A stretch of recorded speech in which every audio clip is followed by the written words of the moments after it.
A good deed backfires. After noticing a homeless man shivering on the ground outside a Manhattan building one evening in 2021, a 59-year-old resident took the coat off his back and approached the man. As the kind civilian placed the coat across the man's body, 25-year-old Xavier Israel sprang off the ground and brutally attacked him. Israel allegedly threw the victim onto the ground and stole his wallet. The victim tried to get his property back, but was repeatedly punched in the head and thrown back onto the pavement. He eventually managed to overpower Israel and kept him at the scene until police arrived. Israel was charged with robbery, grand larceny, assault, menacing, disorderly conduct, harassment, and criminal possession of stolen property. New York City Mayor Eric Adams, who promised to crack down on the Big Apple's soaring violent crime in his campaign for office, said that the victim did an admirable thing. However, he added that he thinks Israel must also be hurting, and further explained that when you see someone attack someone that helps them, that is a signal people are in pain. It's a sentiment that fewer and fewer people seem to agree with as the number of unprovoked attacks continues to increase, after hitting its highest level in years. In the 2 weeks leading up to Israel's alleged attack on the kind civilian who tried to donate their coat to him, he was arrested for punching a woman who tried to help him and for randomly punching 2 teenagers in Central Park. 9. Christopher Glenn Wright. In the early morning hours of May 31, 2016, police in Mesa, Arizona received several 911 calls from a 41-year-old woman named Nazba Wright. She claimed that she was in a vehicle with her husband, who was armed with a rifle and planned to shoot her. As the dispatch tried to get more details, they heard a scream and several gunshots on the other end of the phone. At the scene, police found Nazba's body on the ground next to a truck. Behind the wheel of a nearby SUV, they found Thomas Ornelas clinging to life with a gunshot wound. Nazba's husband, 38-year-old Christopher Glenn Wright, was also there. Officers ordered him to drop the gun in his hand and took him into custody. Ornelas was rushed to the hospital where he died from his injuries. Detectives later determined that he was a good Samaritan who had seen Nazba running from Wright after he crashed their vehicle in an attempt to kill her. She ran up to Ornelas, who was prepared to help, when he became Wright's second victim. Wright pleaded guilty to 2 counts of first-degree murder and received a life sentence without the possibility of parole. 8. Johnny Hurley. 59-year-old Ronald Troik from Arvada, Colorado, hated law enforcement, and he wanted them to know it. After sending a threatening letter to the Arvada Police Department in 2021, he shot and killed Officer Gordon Beasley in public one day simply because the man wore a badge. Good Samaritan Johnny Hurley was nearby when the gunfire rang out. The 40-year-old drew his own weapon, which he had a legal permit to carry, and shot Troik. Hurley picked up Troik's rifle to remove the magazine right as responding officers arrived at the scene. When Officer Craig Brownlow saw Hurley with the weapon in his hand, he mistook him for the active shooter and fatally shot him in the back. Hurley did not look similar to Troik, and he was wearing different clothing than the description police received of the shooter's outfit. But an internal investigation found Brownlow acted according to the department's protocol. He resigned from his position in good standing and was not criminally charged. Hurley's mother, Kathleen Bolin, filed a wrongful death lawsuit against Brownlow and Arvada Police Chief Link Strait. The suit alleges that the defendants should have known that Hurley wasn't the active shooter and accuses several police officers of cowering, hiding, and choosing self-preservation over defense of the civilian population. The case is currently ongoing. 7. Lloyd Moro. Marine veteran Lloyd Moro traveled from Virginia to Baltimore to spend the 4th of July 2022 with his friend, Marshall Cullens. When the 57-year-old entered the bar they agreed to meet at, he saw the Cullens had been shot in the head, and a man was pistol whipping him. Muldrow pinned the attacker to the ground and held him there until police arrived. The moment officers were on the scene, Muldrow told them that he had a concealed pistol in a hip holster. They removed the weapon and thanked Muldrow for stepping in and stopping the man who was trying to murder his friend. When a lieutenant arrived and learned that Muldrow had a concealed carry permit in Virginia, but not Maryland, he told the other officers to arrest the Good Samaritan. Muldrow was charged with bringing a gun within 100 feet, 30 meters of a dwelling. He sat in jail for 18 hours before he was freed and has refused to take a plea deal in the case. His attorney, Michael Stark, described Muldrow as a respected, church-going civilian, veteran, self-defense instructor, and youth mentor. Stark claimed that the gun laws his client was charged under were outdated and had the effect of punishing a hero. If convicted, Muldrow could face a $1,000 fine and up to a year in prison, and he could lose his license to carry a concealed handgun. On a positive note, the suspected gunman, Wesley Henderson, was charged for his alleged crimes against Cullens. 6. Britney Merrick. Britney Merrick was out celebrating Boxing Day with some girlfriends in Newcastle, Australia in 2015, when a man threw a fist at her roommate's head. According to the women's version of events, he had allegedly been harassing them earlier that night and had spat on Britney before turning his aggressions toward her roommate. The 22-year-old later said that she stepped in to try stopping the assault on her friend and was knocked out cold by the man, who was later identified as 26-year-old Sean Rudder. Merrick remembered hearing her friend scream in fear right before her head hit the ground. When she came to, she could feel that her skin was wet with blood, but she couldn't open her eyes. She was taken to the hospital where she received treatment for her injuries, and Rudder was charged with 2 counts of assault. In a surprising twist, the judge overseeing the case deemed the victims unreliable and determined that Rudder had acted in self-defense. After spending 8 months in custody, the suspect was acquitted of all charges. The verdict was a far cry from justice in the eyes of many, who had grown to see Britney as a symbol in the campaign to end violence against women. However, there are at least 2 sides to every story, and the judge based his decision on surveillance footage of the encounter, which reportedly showed Merrick grabbing Rudder by the throat and taking him to the ground before he spat on her. 5. Adrien Payne. Former Michigan State basketball star Adrien Payne and his girlfriend visited the Orlando home of Lawrence Doherty in 2022 at the request of the man's girlfriend, Tatiana Mesa. Doherty and Mesa had a volatile relationship, and Mesa had reportedly called Payne's girlfriend that night to intervene in a fight that the couple was having, which she had done several times in the past. Payne and Doherty got into a verbal altercation outside the home, which quickly turned violent. Only the people who were there know exactly what happened next, but it ended with Doherty fatally shooting Payne and being arrested for murder. Doherty initially called 911 and claimed he was the victim of a home invasion. He later told police that he was afraid of Payne, who stood more than a foot, 0.3 meters, taller than him, at 6 feet, 1.8 meters, 10 inches, 25 centimeters, and claimed that the victim made a gesture that resembled reaching for a gun. According to Doherty's version of events, he reacted to the perceived threat by going into his house, grabbing his own weapon, and shooting Payne under the belief that his life was in imminent danger. Authorities found no evidence that Payne was armed during the confrontation, and his girlfriend claimed that he had no plans to hurt Doherty. She said that she and Payne had gone there to try peacefully mediating the disagreement between Doherty and his girlfriend. A witness told detectives that Payne didn't make any threatening gestures before Doherty shot him. The suspect faces a first-degree murder charge and continues to maintain his innocence in the case.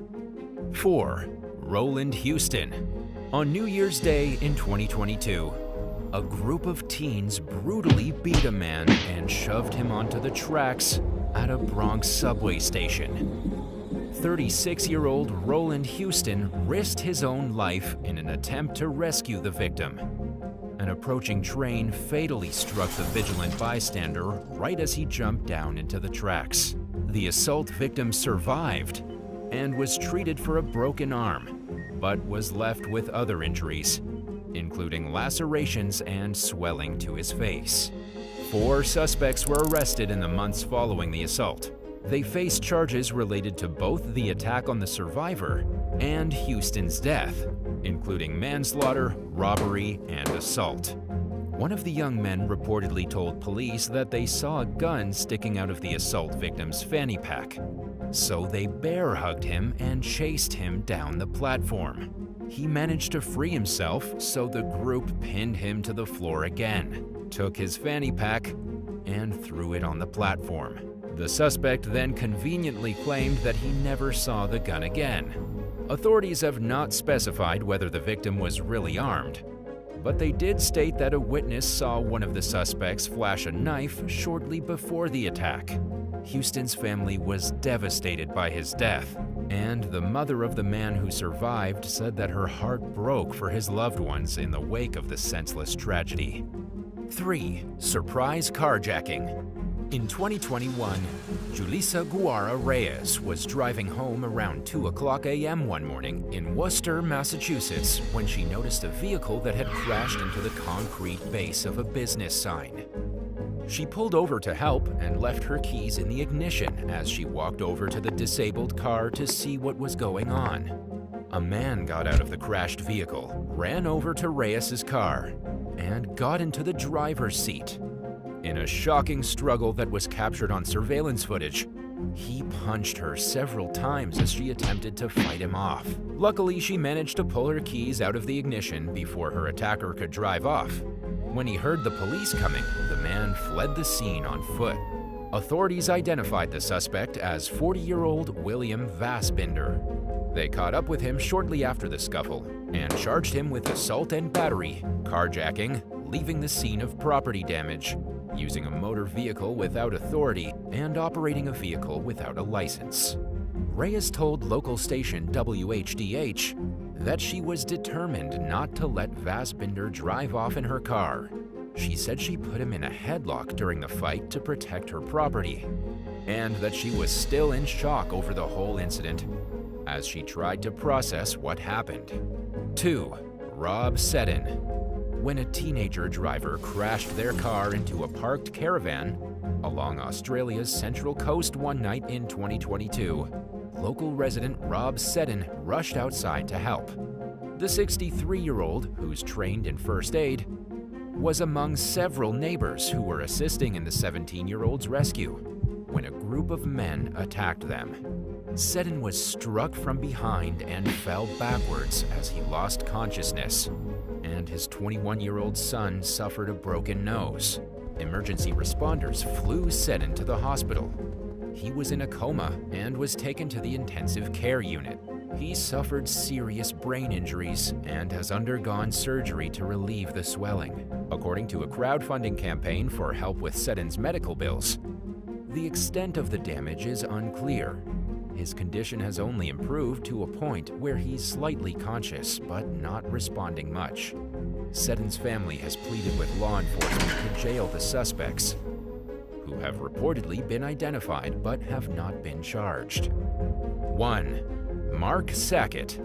When he noticed a man trying to kick in the door of Tony Baloney's Cafe and Deli in San Francisco one day in 2021, neighboring business owner Mark Sacket called 911. Then he and some neighbors, including Tony Baloney, started following the man because they wanted to be able to point him out to the police. The man quickly became violent and started swinging a knife at the group. Sacket was hospitalized with serious injuries to his wrist. and has undergone several surgeries to repair nerve damage. Nearly a year after the attack, he still faces a long road to healing. In defiance, Sacket has turned to Twitter to raise awareness about the unaddressed problems that seem to be plaguing San Francisco. He wrote in a post that he faces $145,000 in medical bills, and that his attacker is about to be let off the hook under what he described as a failed system.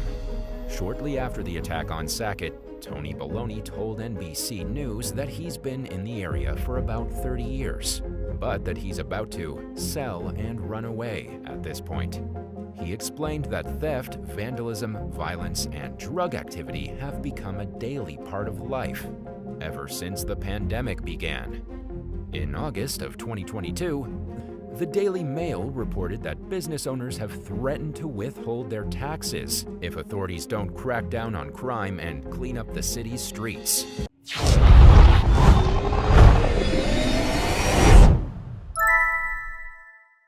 Nine. Britalia Saman. Things took an unexpectedly tragic turn for several Newcastle, Delaware residents earlier this year when they found themselves caught in the throes of a woman's unexplained rampage. The disturbing series of events started on the morning of March 22nd, when 30-year-old Britalia Saman allegedly carjacked an SUV that 2 senior citizens and 2 juveniles occupied.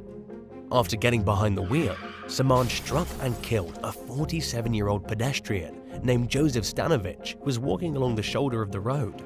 Saman was speeding and diverted from her lane for unknown reasons before hitting Stanovich, according to Delaware State Police. After that, Saman allegedly drove to a local SPCA parking lot, where she hit a 19-year-old woman, causing none life-threatening injuries. And that wasn't the end of the carjacker's bizarre campaign of destruction. She then crashed into a Maserati and carjacked a 62-year-old man who pulled over to offer help at the scene.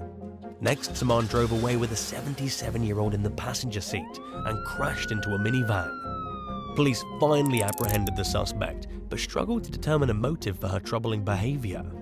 She faces a slew of charges, including felony kidnapping, vehicular homicide, 2 counts of robbery, 4 counts of reckless endangerment, 5 counts of making terroristic threats, leaving the scene of a crash resulting in a death, and failing to report a collision. 8. Abigail Clink. 2 years ago, police were summoned to a car rental business in Radford City, Virginia, regarding a stolen vehicle report. An employee told them that a 23-year-old New York woman named Abigail Clink had tried to rent a car after hers broke down, but the company denied the rental. He kindly offered to give her a ride, but instead of receiving any gratitude from Clink, he got assaulted. Abigail allegedly climbed over the center console while the employee was driving, put the car in park, and then punched him in the head twice. A struggle ensued as the victim tried to escape. He eventually got out of the vehicle, and Clink sped off, leaving him in the dust with injuries and a broken cell phone. Police found the suspect at the location of her broken-down car and charged her with carjacking, grand larceny of a motor vehicle, destruction of private property, and assault and battery. She pled guilty to the charge of grand larceny and received a suspended sentence of 20 years and 3 years of probation. Clink found herself back in police custody just a month later, when she was charged with several drug-related felonies. She received another suspended sentence and remained on probation, but she fled the state and returned to New York. Several months later, Abigail was taken into custody by Niagara Falls police and extradited to Virginia on many outstanding warrants. 7. Terrifying trio. A 26-year-old Philadelphia man's life was abruptly cut short one day in 2015 when he met up with an 18-year-old woman named Brianna Stewart, who he knew and thought he could trust. She allegedly asked her visitor to pull into a driveway where 2 men were waiting, armed with handguns. They approached the vehicle, pulled the victim out, forced him to the ground, and went through his pockets, taking his wallet, keys, and cell phone. The thieves ordered the man to tell them the password to his phone while threatening to shoot him. All 3 suspects got in the car and sped off, unaware that they'd been captured on surveillance video. Police released the footage, leading them to 20-year-old Sion Lee and 18-year-old Elijah Maddox, who were soon taken into custody.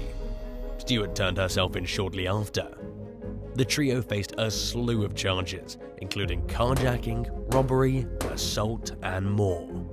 6. Kashon and Nautica argue. Shortly into the new year, two teens from St. Paul, Minnesota, allegedly went on a 10-day carjacking spree, terrorizing residents and victimizing at least 27 people across several counties. The pair, 18-year-old Kashon Jason Verdman and 19-year-old Nautica Alaya argue, struck in at least a dozen communities, often using threats, force, and violence to get their victims to cooperate. One mother claimed that the teens ripped her car keys right out of her hand outside of a middle school, and they punched another victim's face. Police caught up with the suspects with the help of surveillance footage, which captured some of their crimes, and found them driving around in a stolen Audi. They'd left a wake of destruction in their path, including crashed and abandoned stolen cars. According to a criminal complaint, Verdman and Argue admitted to certain offenses when talking with police. As a result, they were hit with over 30 charges combined, including more than a dozen felonies each. Kashon told the judge that he wanted a speedy trial and mainly focused on getting to the sentencing phase of the process. This meant that his trial would have to happen within 60 days, but there seems to have been no update in news on how things played out. 5. Dion Marsh. One afternoon in early April, a 27-year-old New Jersey man named Dion Marsh carjacked a Toyota Camry in Lakewood Township. A few hours later, he hit a pedestrian with the stolen car.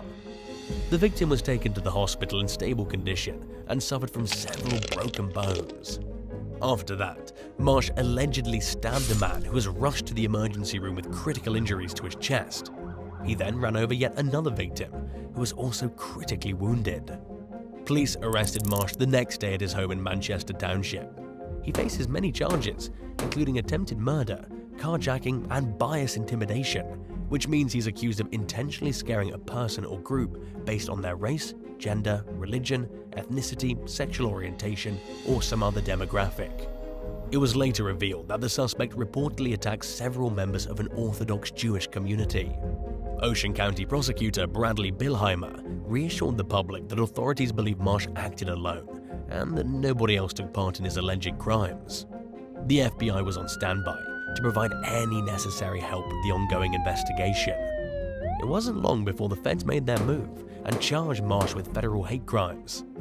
They're accusing Marsh of willfully causing bodily injury to 4 victims and attempting to kill one of them because they're Jewish. 4. Troublesome teens. 71-year-old Richard Skiaskia was on his way to visit his son in Rochester, New York area last year when he became the victim of an attempted carjacking. While trying to steal the senior citizen's vehicle, one of the two perpetrators shot him multiple times and they left him for dead. Skiaskia's lifeless body was later found at the murder site. A few weeks later, police arrested 16-year-old Edgar Tolentino and charged him with second-degree murder related to Skiaskia's death. The other suspect, 16-year-old Anthony Jacobs, remained at large for another week while local law enforcement and the U.S. Marshals Fugitive Task Force searched for him. His mother eventually turned him over to investigators, who charged him with second-degree murder. The horrifying crime happened amid more than a dozen bait-and-switch carjackings in the area, which involved rear-ending or blocking victims' vehicles or following them home and confronting them in their driveway. In the initial aftermath of Skiaskia's death, police said that they believed his murder was connected to the other carjackings. But they declined to comment on whether their position had changed after arresting Jacobs and Tolentino. 3. Trent and Joshua Dunham. Police in Boulder, Colorado were recently called to the home of a man who reported that someone had shot a bullet through his front door. It came within just feet of the homeowner, who was relaxing in his living room recliner and shattered the glass on one of his kitchen cabinets. The shooter also fired 5 bullets into the victim's vehicle, which his gun had disappeared from. Later on, the man told the police that he believed his son, Trenton Joshua Dunham, was involved in the crime. Early the following day, officers responded to a crash and a menacing incident. A driver whose car had been struck said that he was approached and struck from behind by a green Honda CR-V. He pulled over to sort the matter out and instead had a gun pointed at him by the other motorist. The man behind the wheel of the CR-V sped off and was later seen driving erratically and traveling in the wrong direction on a busy highway. A concerned driver pulled over when he saw this happening, at which point the suspect pointed a gun at him and told him to get out of his truck or he'd be killed, according to an arrest affidavit. The suspect stole the truck and was later seen driving recklessly and crashing into a barrier. Police put out a bolo, "Be on the lookout for the vehicle," and located it shortly afterward. The suspect pointed a gun at them when they pursued the truck, prompting 2 officers to fire their weapons. The chase continued as police deployed tire deflation devices known as stop sticks, which deflated the truck's tires, but didn't initially get the driver to stop. They eventually disabled the vehicle, and thankfully, the chase ended without the man being shot or shooting at the police. The suspect was identified as Trenton Joshua Dunham, whose father had called the previous day to report that he thought his son had shot his home and car. He reportedly admitted to stealing several cars and credited his mother with convincing him not to fire his weapon in a phone conversation during the chase. Dunham faces a laundry list of charges, including 14 felonies and several misdemeanors. Besides motor vehicle theft, he's accused of illegally shooting a gun, criminal trespass, theft, aggravated robbery, menacing, assault with a deadly weapon, 2 counts of attempted first-degree murder, and being a previous offender in possession of a firearm. 2. Devon Edwards. A Florida man recently embarked on a late-night crime spree in Lehigh, starting with the carjacking of a Honda Element. He threatened the driver with a gun and then sped off in their car. An hour later, the suspect walked into a 7-Eleven with his weapon in his hand and robbed the store, making off with some cash. The brazen thief then went to another 7-Eleven and robbed that store. Deputies from the Lee County Sheriff's Office arrested 27-year-old Devon Edwards in connection with the crimes. A look at his past convictions reveals he'd been out of prison for about a year after doing time for vehicular homicide or killing a fetus, driving without a license, battery, and property damage. Edwards was still on probation when he allegedly struck again, quickly landing himself back behind bars. He now faces charges of carjacking, robbery with a firearm, fleeing and eluding, and being a convicted felon in possession of a weapon. Luckily, nobody was physically harmed, but the senseless violence shook locals. Speaking with Fox 4 Now, Lehigh Acres resident Terry Sherman said, "I wouldn't know what to do in a situation like that." He's called the area home for the past 18 years, and while these types of crimes occur in big cities, it's not something he expected to happen so close to where he lives. Sherman pointed out that people seem to resort to desperate measures lately, citing the region's growing population and out-of-control gas prices as potential factors. Lee County Sheriff Carmine Marcino offered his candid opinion to Fox 4 Now, stating that the suspect had clearly not learned his lesson from his past run-ins with the law. 1. A youthful offender. Starting in late March, a 13-year-old boy allegedly went on a month-long crime spree in Washington, D.C. He's accused of committing horrifying acts of violence, including hitting a woman in the head several times with a hammer during an armed robbery, stealing cars, committing a carjacking at gunpoint, 2 assaults, and many other offenses. Sometimes, he reportedly committed 3 crimes in one day. Footage from a Ring doorbell camera shows the suspect grabbing a resident outside in the Kingman Park neighborhood in northeast DC.